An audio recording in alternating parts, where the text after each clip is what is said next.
तो चलिए स्टार्ट करते हैं पहला क्वेश्चन कि भारत में पर्यावरण संरक्षण अधिनियम कब पारित किया गया था। चलिए बताइएगा पहला ऑप्शन क्या हो जाएगा। तो यहाँ पर देखिए वन का ऑप्शन जो बनेगा यहाँ पर सी हो जाएगा आपके 1986 में। कब पारित किया गया था? तो आपके 1986 में पारित किया गया था। अगला क्वेश्चन दिया गया है निम्नलिखित में से कौन एक कृत्रिम परितंत्र है।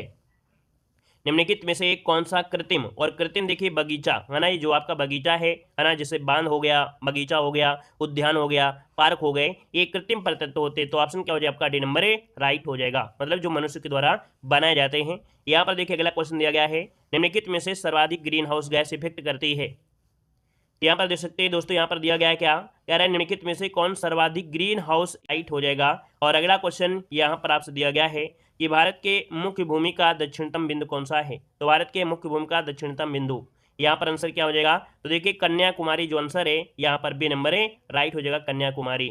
आगे बढ़िए, क्वेश्चन आपसे दिया गया है कि भारत में किस प्रकार का वन सर्वाधिक भाग में पाया जाता है।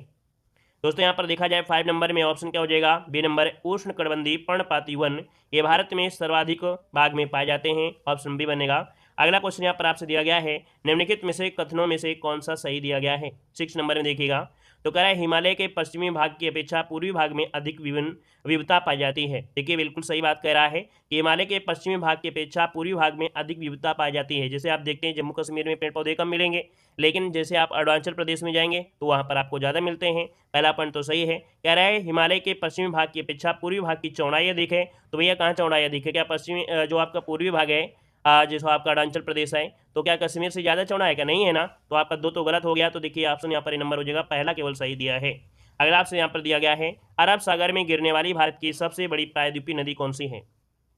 तो अरब सागर में दोस्तों यहाँ पर देखिए नर्मदा नदी आपके जो अमरकंटक से निकलती है ना, और इसके बाद ये अपने भ्रंश घाटी से होकर बहती है ना, और इसका आंसर आपका सी नंबर राइट हो जाएगा। और ये जो आपके 3 राज्यों से मध्य प्रदेश, महाराष्ट्र और गुजरात से होकर बहती है, और इसे एमपी की जीवन रेखा भी कहा जाता है। अगला क्वेश्चन दिया गया है कि चाय की खेती के लिए निम्नलिखित में से कौन सी मिट्टी सबसे उपयुक्त है।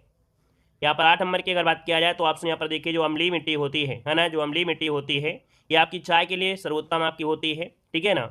और देखा जाए तो इसका जो पीएच मान होगा वो लगभग 5.5 से लेकर 6.5 पीएच की मान सबसे अच्छी मिट्टी आपकी मानी जाती है, ठीक है। और ये मिट्टी होती है लेटेराइट मिट्टी, ठीक है। यहाँ पर आगे बढ़िए, क्वेश्चन आपसे दिया गया है मानसून निवर्तन होता है।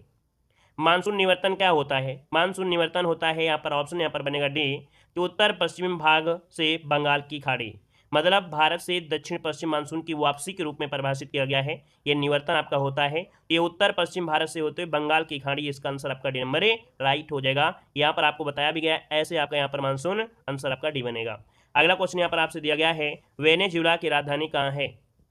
वेनेजुला की राजधानी कहाँ पर है? तो आपके काराकस, क्या हो जाएगा, काराकस, इसका आंसर आपका ये नंबर है राइट हो जाएगा। अगला क्वेश्चन दिया गया है निम्नलिखित में से कौन सुमेलित नहीं है, कौन सुमेलित नहीं है। यहाँ पर देखो आपसे दिया गया है कि भारत में चक्रवात, ये सही है, चीन में टाइफून आता है, ऑस्ट्रेलिया में विली विली है, और अमेरिका में दिया गया है बागीचो। दोस्तों अमेरिका में, यहाँ पर अमेरिका में कौन से कह सकते हैं चक्रवात चलते हैं, अमेरिका में कौन से चक्रवात चलते हैं, बागीचों नहीं चलते भाई, वहाँ पर आपके एक बर्फीले होता है, एक बम के नाम से भी जाना जाता है, ठीक है। तो आपके बागीचों नहीं चलते, इसका ऑप्शन डी नंबर आपका गलत दिया गया है, ठीक है ना। यहाँ पर आगे बढ़िए, क्वेश्चन आपसे अगला पूछा गया है कोरल रीफ या प्रवाल भित्ति मुख्यतः कहाँ पर पाई जाती है। देखिए आप कंसर्न हो जाए आपका कर्क और मकर रेखा के बीच में, ठीक है, कर्क और मकर रेखा के बीच में, यहाँ पर आंसर आपका सी नंबर है राइट हो जाएगा, मतलब 23.5 ऊपर और 23.5 नीचे के बीच में ही यहाँ पर मिलती है, ऑप्शन सी बन जाएगा, ठीक है। यहाँ पर देखा जाए तो दक्षिणी फिलिस्तीन से पूर्वी इंडोनेशिया और पश्चिमी न्यूगिनी तक आपके पाए जाते हैं। यहाँ पर आगे बढ़िए, क्वेश्चन आपसे दिया गया है कि स्वर्ण सिंह समिति का संबंध किससे है। यहाँ पर आंसर आपका जो बनेगा 13 नंबर में ऑप्शन सी हो जाएगा, मूल कर्तव्य से, किसे है, मूल कर्तव्य, इसका आंसर सी बनेगा। अगला क्वेश्चन आपसे दिया गया है नेवचेतित एवं मानवीय कार्यदशाओं तथा मातृत्व सहायता के लिए उपबंध संविधान के किस संविधान में किया गया है, किस अनुच्छेद में, किस अनुच्छेद में किया गया है। नेवचित एवं मानवीय कार्यदशाओं मातृत्व सहायता के लिए उपबंध संविधान के किस अनुच्छेद में किया गया है।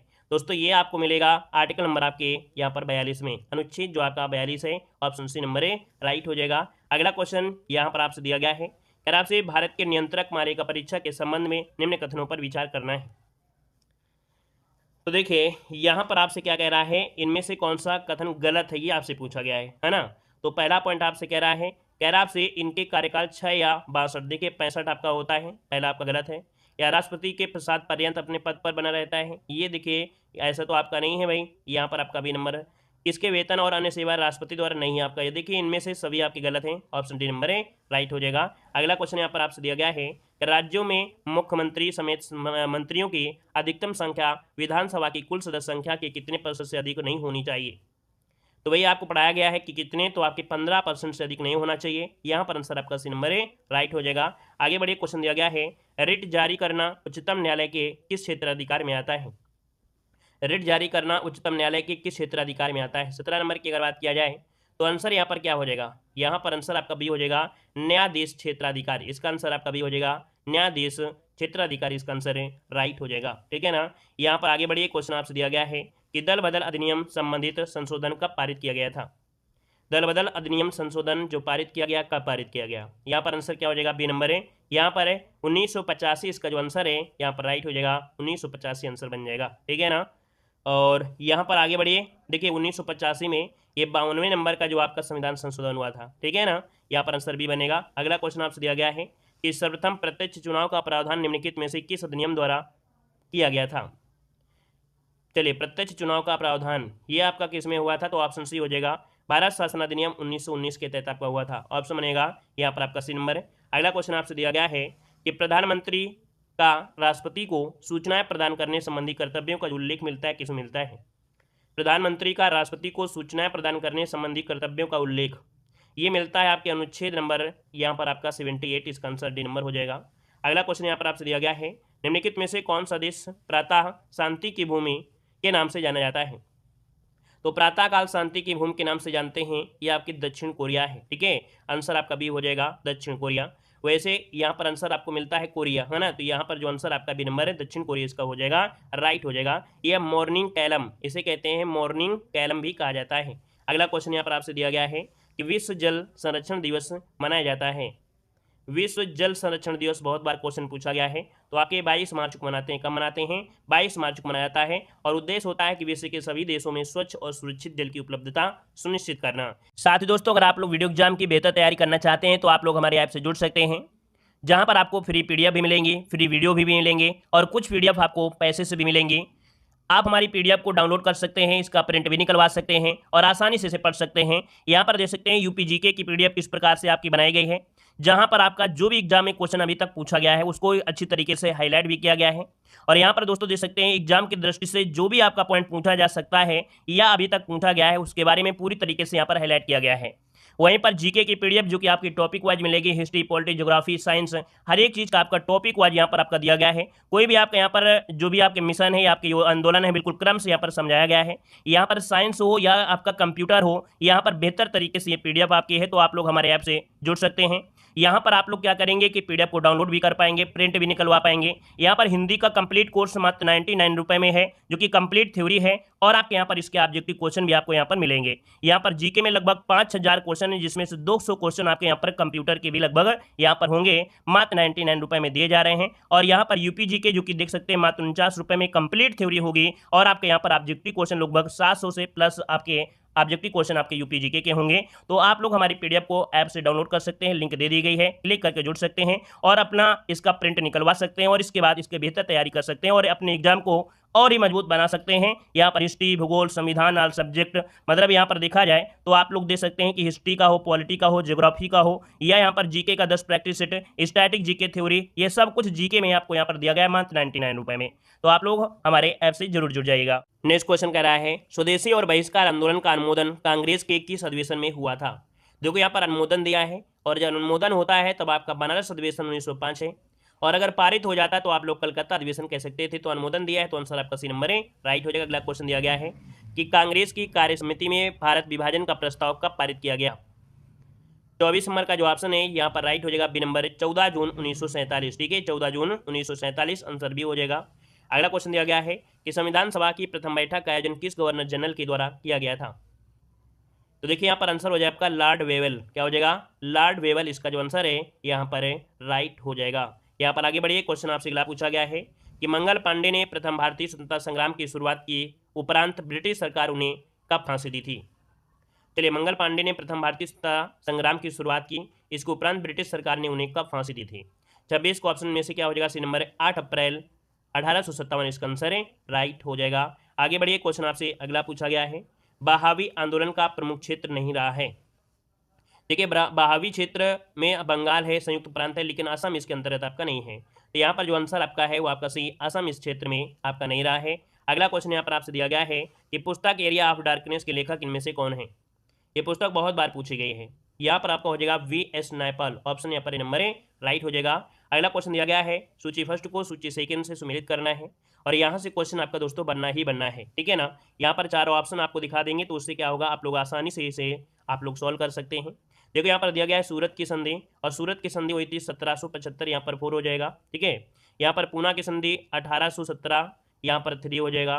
पुरंदर की संधि कब हुई थी, तो आपकी 1665 में हुई थी, 1 हो जाएगा। देवगांव की संधि आपकी 1803 में हुई थी, तो यहाँ पर 2 हो जाएगा। देखिए 4 3 1 2, देखिए ऑप्शन सी नंबर इसका राइट हो जाएगा। आगे बढ़िए, क्वेश्चन दिया गया है, निम्नलिखित में से किस ग्रंथ से गुप्त काल के बारे में जानकारी मिलती है। इस नंबर की अगर बात किया जाए तो आपका जवाब हो जाएगा मृच्छकटिकम। किससे मिलती है, मृच्छकटिकम इसका आंसर है, राइट हो जाएगा। अगला क्वेश्चन यहाँ पर आपसे दिया गया है कि कलिंग शासक खारवेल किस धर्म का अनुयायी था। कलिंग शासक खारवेल किस धर्म का अनुयायी था, ये था आपके जैन से संबंधित था, ठीक है, जैन धर्म का अनुयायी माना जाता है। यहाँ पर आंसर आपका भी नंबर राइट हो जाएगा। अगला क्वेश्चन दिया गया है कि भीतरी स्तंभ अभिलेख किस शासक से संबंधित है। भीतरी स्तंभ अभिलेख किस शासक से संबंधित है, यहाँ पर आंसर भी हो जाएगा आपके स्कंदगुप्त से। किससे संबंधित है, तो आपके स्कंदगुप्त इसका आंसर भी हो जाएगा। अगला क्वेश्चन यहाँ पर दिया गया है कि दक्षिण भारत में स्थित कैलाशनाथ मंदिर किन शासकों के द्वारा निर्मित है। दक्षिण भारत में कैलाशनाथ मंदिर दोस्तों किन शासकों के द्वारा यह निर्मित है, यहाँ पर आंसर भी हो जाएगा आपका पल्लव शासक। इसका आंसर भी हो जाएगा पल्लव वंश के शासक थे राज सिन्हा, ठीक है, राज सिन्हा ने अपनी पत्नी की प्रार्थना पर ये बनवाया था। अगला क्वेश्चन आपसे दिया गया है कि सिकंदर की मृत्यु के बाद भारत ने अपनी गर्दन से दास्ता का जुआ उतार फेंका, साथ ही अपने गवर्नरों की हत्या कर दी। इस मुक्ति युद्ध का नायक सेंड्रोकोट्स था। चंद्रगुप्त के विषय में यह किसने लिखा है। मतलब इतना चंद्रगुप्त के बारे में जो शब्द आपका है चंद्रगुप्त के बारे में लिखा था, ये लिखा किसने था, तो आपके एरियन ने लिखा था। किसने लिखा था, एरियन, इसका आंसर आपका भी हो जाएगा। अगला क्वेश्चन दिया गया है कि ध्वनि का प्रभाव मानव मस्तिष्क में संवेदन कितने समय तक रहता है। ध्वनि का प्रभाव मानव के मस्तिष्क में संवेदन कितने समय तक रहता है। दोस्तों आंसर भी हो जाएगा आपका 1/10 सेकेंड। यहाँ पर आंसर बी नंबर है राइट हो जाएगा, 1/10 सेकेंड। अगला क्वेश्चन दिया गया है कि नेत्र में प्रवेश करने वाले प्रकाश की मात्रा का नियंत्रण निम्नलिखित में से किस अंग द्वारा किया जाता है। तो नेत्र में प्रवेश करने वाले प्रकाश की मात्रा का नियंत्रण ये किसके द्वारा होता है, तो आंसर हो जाएगा आपका आइरिस के द्वारा, ठीक है ना। आइरिस यहाँ पर आंसर जो आपका है डी नंबर है राइट हो जाएगा, इसे प्यूपल भी कहते हैं। अगला क्वेश्चन यहाँ पर आपसे दिया गया है कि रक्त की अशुद्धियाँ किस अंग में जाकर छनती हैं। रक्त की जो अशुद्धियाँ होती है किस अंग में जाती हैं और छन जाती हैं, तो आपकी वृक्कर्ता किडनी, ऑप्शन बी नंबर है राइट हो जाएगा। अगला क्वेश्चन आपसे दिया गया है कि रक्त का कितना प्रतिशत भाग प्लाज्मा होता है। रक्त का कितना प्रतिशत भाग प्लाज्मा होता है दोस्तों, आपका आंसर सी हो जाएगा आपका 55 से 60%। ऑप्शन यहाँ पर क्या हो जाएगा आपका सी नंबर राइट हो जाएगा। अगला क्वेश्चन दिया गया है कि एक पौधे पर पुष्पन होने के लिए उत्तरदायी हार्मोन्स क्या होते हैं। एक पौधे पर पुष्पन होने के लिए उत्तरदायी हार्मोन्स होते हैं, यहाँ पर देखिए जवाब डी हो जाएगा आपका फ्लोरीजीन। क्या होता है, फ्लोरीजीन इसका आंसर है राइट हो जाएगा। अगला क्वेश्चन दिया गया है कि इंद्रधनुष किसके कारण होता है। इंद्रधनुष जो होता है वो किसके कारण होता है, तो दोस्तों यहाँ पर आंसर डी हो जाएगा परावर्तन और अपवर्तन। यहाँ पर जो आंसर है परावर्तन अपवर्तन, आंसर आपका डी नंबर है राइट हो जाएगा। अगला क्वेश्चन आपसे दिया गया है कि एक ही पदार्थ के अणुओं के बीच कार्यकारी आकर्षण बल को क्या कहा जाता है। देखिए 41 का ऑप्शन यहाँ पर जो बनेगा, यहाँ पर आंसर क्या हो जाएगा डी नंबर है, ये ससंजक बल होता है। क्या होता है, ससंजक बल, इसका आंसर है राइट हो जाता है। अगला क्वेश्चन यहाँ पर आपसे दिया गया है कह आपसे कि किसी अभिक्रिया में भाग लेने वाले पदार्थ क्या कहलाते हैं। किसी अभिक्रिया में भाग लेने वाले पदार्थ क्या कहलाते हैं, तो 42 को ऑप्शन सी हो जाए आपका अभिकारक। क्या हो जाएगा, अभिकारक, इसका आंसर सी बनेगा। अगला क्वेश्चन यहाँ पर आपसे दिया गया है कि क्षारक को जल में घोलने पर क्या मुक्त होता है। क्षारक को जब जल में घोलते हैं तो मुक्त इनमें से क्या होता है, तो यहाँ पर याद रखिए जो आपके OH आयन होते हैं ये क्या हो जाते हैं, ये आपके मुक्त हो जाते हैं। ऑप्शन यहाँ पर आपका ये हो जाएगा। अगला क्वेश्चन दिया गया है कि नींबू के रस का pH मान क्या होता है। नींबू के रस का pH मान क्या होता है, तो आंसर हो जाएगा आपका बी नंबर 2.2, इसका आंसर है राइट हो जाएगा बी नंबर। अगला क्वेश्चन दिया गया है कि बादल और वायुमंडल का तैरना किस कारण होता है, किस कारण होता है। बादल और वायुमंडल आपको तैरता हुआ दिखेगा, तो ये कारण होता है श्यानता के कारण। इसका आंसर जो हो जाएगा याद रखिएगा यहाँ पर डी नंबर श्यानता आपको जवाब देना है, ठीक है ना। यहाँ पर आगे बढ़िए, क्वेश्चन आपसे अगला पूछा गया है कह आपसे कि छाया में पनपने वाले पौधे क्या कहते हैं। छाया में पनपने वाले पौधे को क्या कहते हैं, तो यहाँ पर आंसर आपका हो जाएगा आपका बी नंबर है, इन्हें कहा जाता है सियोफाइट्स। क्या कहते हैं, सियोफाइट्स कहते हैं, ऑप्शन बी बनेगा। अगला क्वेश्चन दिया गया है कि मेन रहीम अंतर्राष्ट्रीय सीमा रेखा किन देशों के बीच है। मेन रहम अंतर्राष्ट्रीय सीमा रेखा किन दो देशों के बीच है? यहाँ पर आंसर आपका हो जाएगा आपका रूस और फिनलैंड के बीच है। किसके बीच है? तो रूस और फिनलैंड के बीच है। अगला क्वेश्चन आपसे दिया गया है, जैव विविधता दिवस निम्नलिखित में से किस दिन मनाया जाता है? यहाँ पर 48 नंबर ऑप्शन देना है, 48 नंबर। तो 48 का ऑप्शन आपका सी हो जाएगा आपका 22 मई को मनाते हैं। कब मनाते हैं? 22 मई को मनाते हैं। अगला क्वेश्चन दिया गया है कि राष्ट्रीय खाद्य सुरक्षा मिशन की शुरुआत किस वर्ष की गई थी?